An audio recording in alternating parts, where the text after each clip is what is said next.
I never thought a single phrase could change the entire trajectory of my life.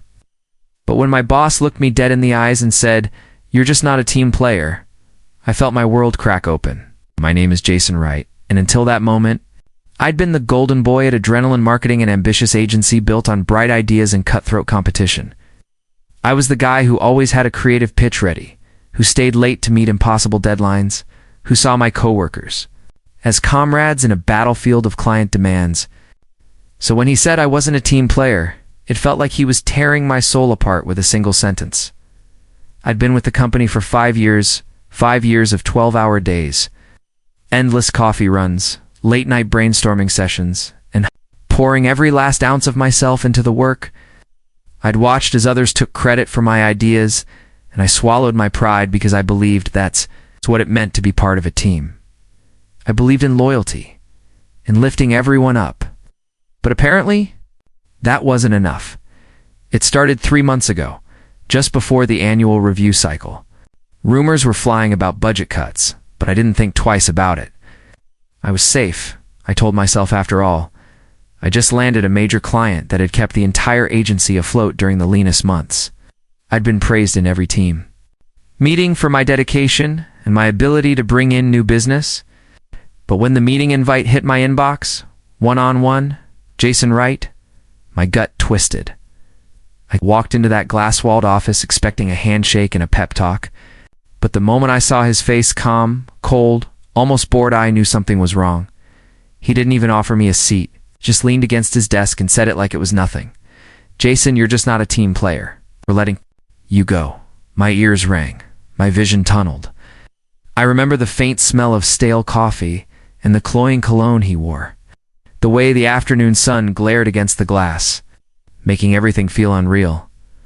I tried to speak, tried to argue, to explain, but he wouldn't look at me, wouldn't let me have a word. My throat felt like it was closing up. All I could manage was a breathless, "What?" My mind raced with memories, late nights, endless drafts, those damn client presentations I'd saved more than once. None of it mattered, not to him. I gathered my things in silence, head spinning, my pulse thudding in my ears. Coworkers avoided my gaze as I walked out. They pretended to be on calls or buried in spreadsheets. My so-called team. I felt invisible, discarded. And as I stepped onto the cold pavement outside, the anger started to rise slow and bitter, like bile in the back of my throat. I knew right then I wasn't done, not by a long shot. In the days that followed, I walked around in a daze. My apartment felt too quiet, my mind too loud. I kept replaying that moment over and over, trying to make sense of how my loyalty had been so carelessly dismissed. My phone buzzed constantly with LinkedIn notifications and well-meaning texts. "Heard what happened. Hope you're okay, or something better will come along." They didn't get it. It wasn't about losing a job. It was about being betrayed by the very people I had trusted most at night. I lay awake staring at the ceiling, the words "not a team player" echoing in my head like a curse. My self-doubt was a constant weight on my chest. What if he was right? What if everything I'd given wasn't enough? I'd worked myself to the bone, but maybe I'd missed something. Maybe I'd become the guy who hogged the spotlight without even realizing it. Or maybe I was just easy to discard. I tried to shake it off, to tell myself it was just business. But deep down, I knew there was something more. I couldn't shake the memory of the smirk on his face, like he knew something I didn't. And the way my coworkers wouldn't meet my eyes as I left, it was like they'd been warned to keep quiet. A week after I was let go, I ran into Erica at the coffee shop across from the office. She'd been my closest friend at Adrenaline, a fierce copywriter who never took any crap from anyone. When she saw me, her face fell, and she motioned me over to a corner table. "I'm so sorry, Jason," she whispered, her voice low and tight. I wanted to reach out, but she glanced around the room like we were being watched. "Things have been weird since you left?" I frowned. "Weird how?" She hesitated. "They're rewriting the narrative. Telling everyone you were too competitive trying to steal clients, push your own agenda." Her eyes searched mine, guilt and worry etched across her face. "They're making you out to be the villain, Jason." My chest tightened. I I was being punched from the inside. "That's bullshit," I said, my voice shaking. "You know that's not true." "I know," she said quickly, "but they're covering their asses. It's like they're erasing you, like you never really belonged there." I sat back, the words sinking in. A flicker of suspicion began to burn in the back of my mind. This wasn't just about me being not a team player. This was something bigger, something orchestrated. In the weeks that followed, I started piecing together the strange little details that had never quite added up. My final project, an ad campaign I'd poured my soul into, had been presented to the client just days after I was fired. But when I checked the agency's website, my name was nowhere in the credits. It was like I'd never touched the work at all. I reached out to a few clients I'd brought in just to check in. Most of them didn't answer, but one, a small tech startup I'd championed from day one, called me back. "Jason, they told us you left because you didn't want to work with them anymore," the founder said, his voice hesitant. "I'm sorry, I didn't know." New piece of information was a dagger in my gut. They were rewriting my story, turning me into the villain in a play I'd never agreed to act in. It was working. A reputation was slipping away, replaced by rumors I couldn't control. I tried to tell myself to move on, to find another job and let it all go. But every time I saw one of their ads pop up online, every time I passed the old office, the anger flared up again. I wasn't just hurt, I was furious. I'd given them everything, and they'd turned me into a scapegoat to protect themselves. I spent my days sending out resumes and my nights hunched over my laptop, pouring through every piece of evidence I could find. Old emails, client contracts, Slack messages. I wasn't sure what I was looking for exactly, but I knew there had to be something. Some thread to pull that would unravel the entire lie. The nights stretched into weeks, and the weight of it all pressed down on me. Some nights I'd wake up drenched in sweat, my heart pounding like I was still in that office, still hearing those cold words. But even in the dark, even when doubt crept in, there was a spark of defiance that kept me going. They thought they could erase me, but I wasn't done yet. I was going to find the truth, no matter what it cost. The turning point came on a rain-soaked Thursday night when I stumbled upon an old email thread buried in my archived messages. It was from the senior partner, someone I'd always respected, thanking me for the pitch I'd done for the Reynolds campaign. A campaign that had gone on to become one of the agency's biggest wins. In that email, he'd praised my leadership, my vision, words that had once meant everything to me. But in the official record that had been shared with the client, my name was nowhere. My pulse quickened as I realized the implications. They hadn't just cut me out, they'd rewritten the entire narrative, retroactively erasing me from the project's history. I felt a cold clarity settle in my chest. If they were willing to lie about that, what else were they hiding? Fueled by equal parts fury and curiosity, I dove back into every digital file I could find. Old presentations, Slack logs, Dropbox folders. My eyes burned from staring at the screen, my fingers cramped from typing. But I didn't stop. Every new scrap of data was a puzzle piece, and the bigger picture was starting to emerge. The pieces came together late one night when I found a hidden folder on my personal drive, a backup I'd forgotten I'd made. It had early drafts of proposals, marked up PDFs of the Reynolds campaign, even voice notes I'd recorded to myself when I was brainstorming ideas. As I scrolled through them, I saw how my fingerprints were all over that campaign idea's taglines. Strategy notes all in my voice.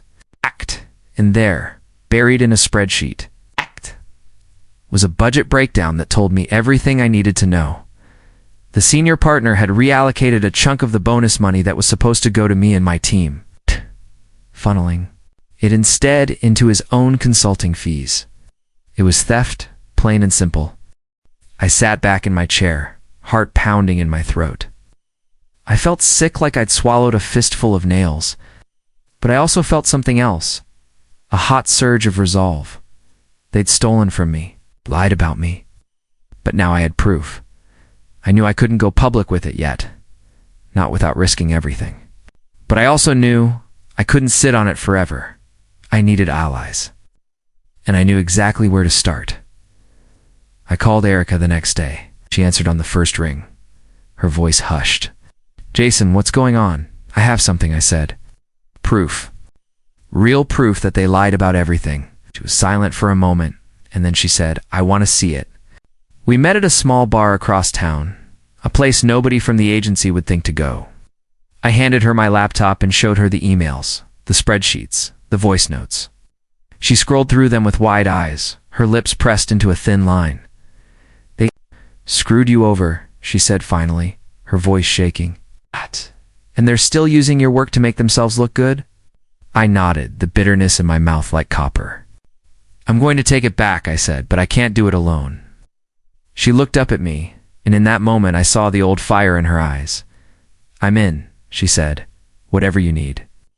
With Erica on my side, I felt like I could finally breathe again. We started mapping out a plan, carefully, quietly. I'd been the golden boy for years, and I knew the agency's weaknesses better than anyone. I knew the clients who trusted me, the employees who'd seen the cracks in the armor. Every day, I played the part of the job seeker, sending out resumes and going on interviews. But at night, I became something else, a strategist, a quiet storm gathering force. Erica and I met in secret, sharing encrypted messages and long whispered phone calls. She started feeding me intel from the inside rumors about the senior. Partners' shady deals, whispers of discontent among the staff. The agency wasn't as united as they wanted everyone to believe. I kept my head down and my ears open. I reached out to old clients, slowly, carefully, testing the waters.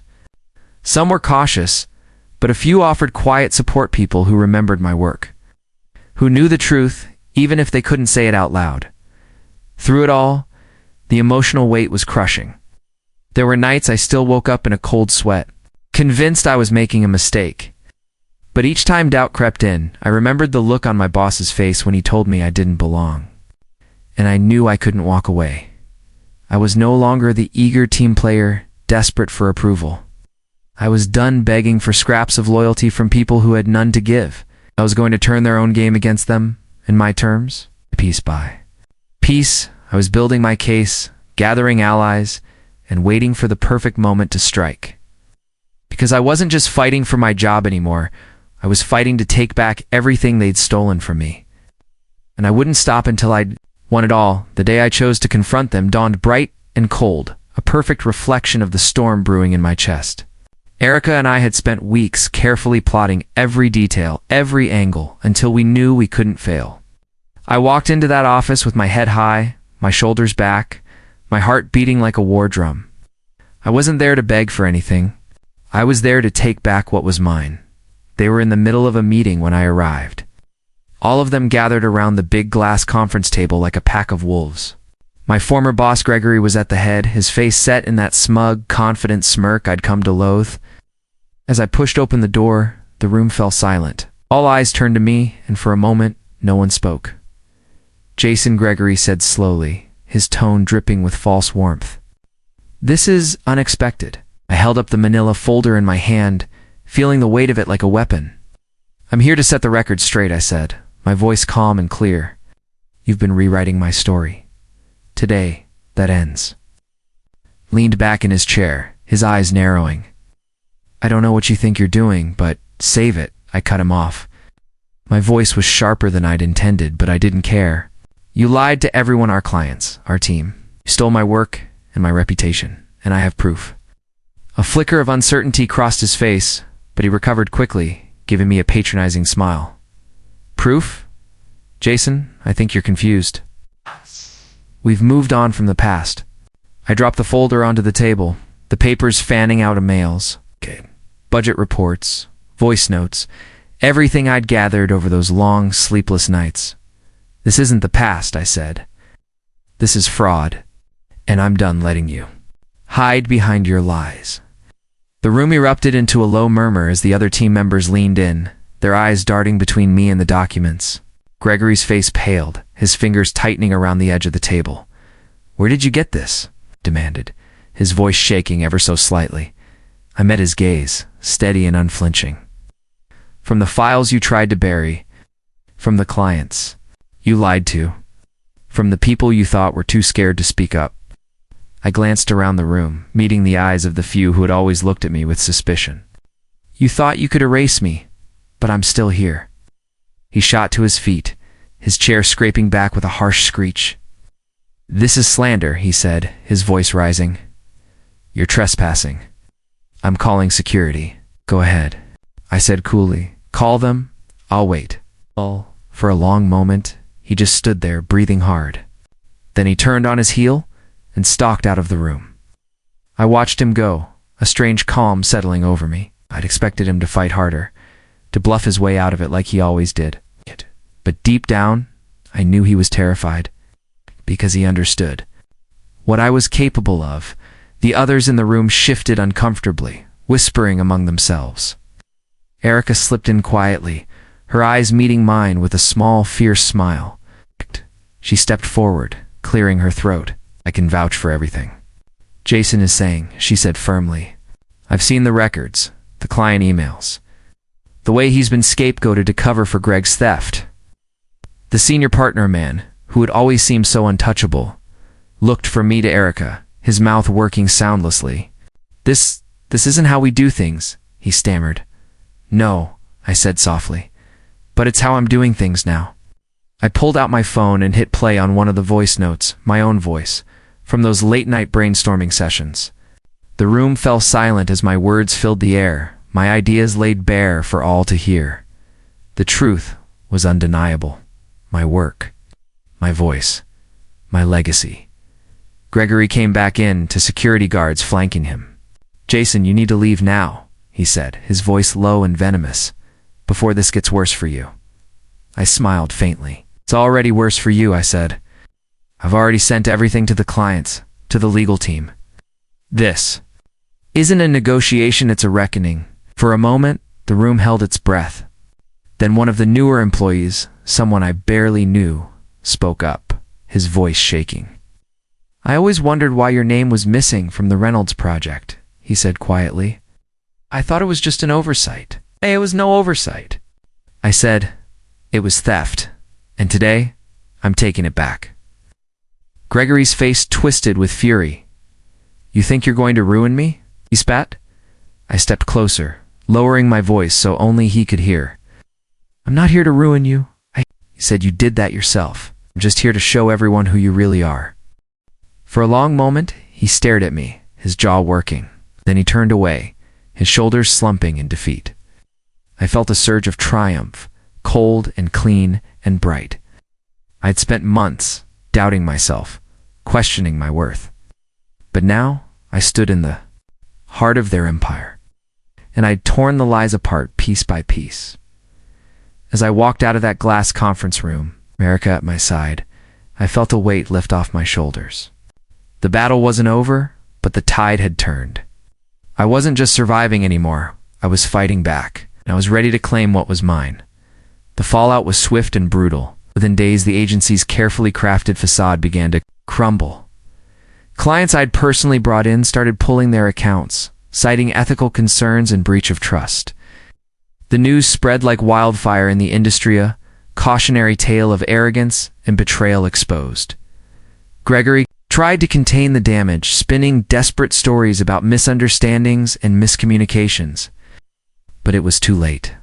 My emails and voice notes were out there, circulating among the people who mattered, proof that they'd tried to erase me and take what wasn't theirs.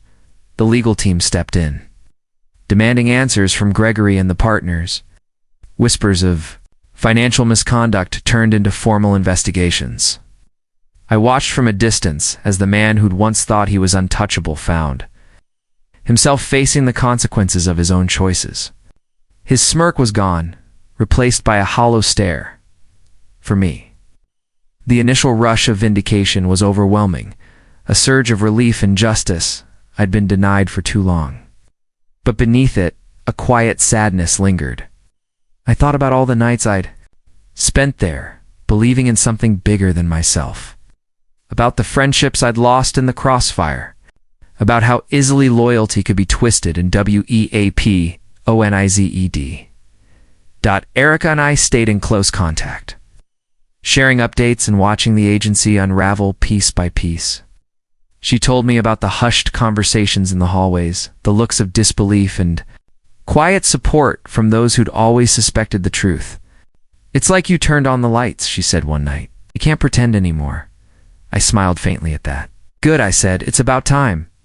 But even as the agency fell apart, I found myself struggling to let go of the anger that had driven me for so long. The betrayal had cut deeper than I'd ever imagined. While I knew I'd won, part of me still mourned the idealism I'd once carried like a shield. The belief that hard work and loyalty would always be enough. Still, in the quiet moments, I felt something else take root, a sense of peace I hadn't known in months. I'd fought back. I'd refused to be erased.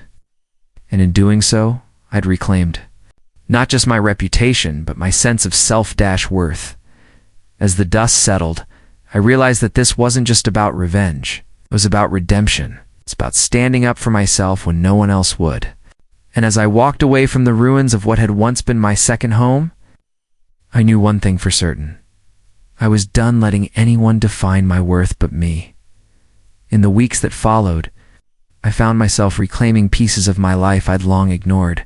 The suffocating routine of endless deadlines had once left me too drained to even think about my own dreams. But now, there was space. And in that space, I rediscovered who I was, who I wanted to be, beyond the walls of an agency that never saw my true worth. I started my own consulting firm, Right Solutions, a name that felt like both a promise and a challenge. At first, it was just me at a kitchen table, cluttered with coffee mugs and legal pads. But soon, it grew into something real. A small team of people who believed in doing things differently. People who valued honesty and creativity and weren't afraid to fight for the truth. Felt like coming home to something I'd always longed for but never quite found. Clients who'd seen the real me reached out, people who respected the work I'd done and wanted to build something authentic together. The projects were smaller, the hours still long, but the energy was different. There was no cutthroat scramble, no silent fear of betrayal. Just collaboration and the quiet thrill of doing work that mattered. I found a new kind of freedom in the uncertainty and excitement I hadn't felt in years. Every day was a chance to shape something from scratch, to decide what kind of leader I wanted to be. I thought back to that conference room confrontation, to the moment I'd stood up and refused to be erased. That spark of defiance had grown into something solid, a conviction that I could write my own story, no matter who tried to steal the pen. The bitterness I'd carried for so long started to soften, replaced by a quiet understanding. I'd learned that betrayal doesn't define you. How you rise from it does. I saw that loyalty isn't about blind allegiance. It's about staying true to yourself, even when it's hard. And I realized that sometimes the worst moments in your life force you to see your own strength in a way comfort never could.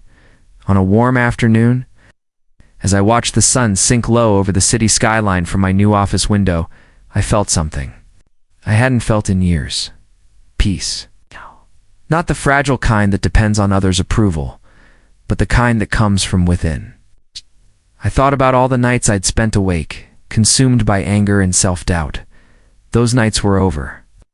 I was done letting them haunt me. I knew there would be challenges ahead. But for the first time, I wasn't afraid. I'd faced the people who tried to erase me and prove that my voice mattered. I'd taken the pain they'd handed me and turned it into fuel. And in doing so, I'd built something stronger, more honest, a life that was truly mine. As I closed my laptop for the day, I let out a long breath and smiled. My story wasn't over, it was just beginning. And this time, I was the one holding the pen. Looking back, I realized that betrayal has a way of stripping away your illusions. It forces you to see who you really are and what you're willing to stand for. It's an ugly, painful lesson, but also a liberating one. Because once you face the darkness, there's nothing left to fear. I learned that true strength isn't about never falling, it's about rising again. Even when everything feels lost, it's about refusing to let someone else's narrative become your own. When they tried to erase me, I found the courage to write a new chapter, one that was honest, fierce, and entirely mine. It's easy to believe that loyalty means staying silent, that being part of a team means swallowing your pride and letting others take what's yours. But real loyalty isn't about submission, it's about standing up for the truth even when it's hard. It's about knowing that your voice matters, that your story matters, no matter how many times they try to bury it. I still carry the scars of what happened, but they don't define me anymore. They remind me of the fire I found inside myself, an unyielding spirit that refused to be snuffed out. They remind me that sometimes the most important battles aren't about winning or losing, but about reclaiming your sense of worth and your belief in yourself. If you've ever felt like someone stole your voice or your value, I want you to know this. No one can take away who you are. They can try to silence you, to erase you, but the truth has a way of rising to the surface. When it does, it's more powerful than any lie. As I move forward, I carry that truth with me. I don't need their validation to know my worth. I don't need their permission to speak my story, because in the end, your life is yours too, right? And the only person who can define you is you. So if you're standing on the edge of your own fight, remember this. Don't let anyone steal your story. It's yours to tell, and the world needs to hear it.